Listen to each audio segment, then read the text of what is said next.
to a perceived threat.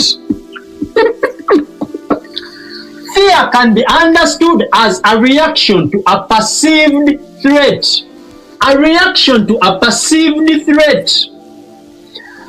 This means a perceived threat. How we can understand a perceived threat? A threat can be real or a threat cannot be real. A threat can be real or a threat can be imagined. But when our minds perceive a threat, be it real or imagined, they fall into fear. They start fearing. When we perceive a threat,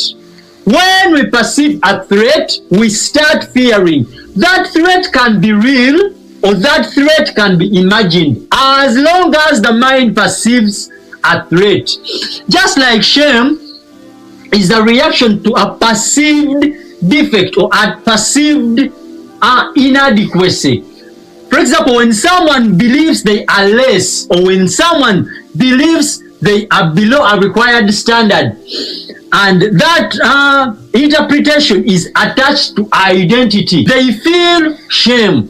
When someone perceives themselves below a required standard, and that interpretation is attached to who they are, that interpretation is attached to the identity, it leads to shame.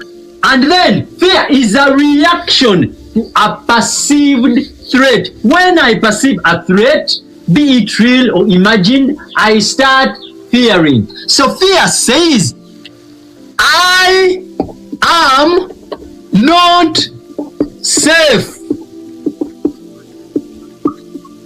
Fear says, I am not safe. So fear detects threats. Fear detects threats. It says, I am not safe. Fear says, I am not safe. A reaction to a perceived threat. It can be real, it can be imagined. For example, when I sit here just like I am sitting, and I close my eyes, and I start imagining lions coming to attack me, to destroy me, to tear me, to kill me, because I know how dangerous lions are, I can start fearing. That interpretation is not real.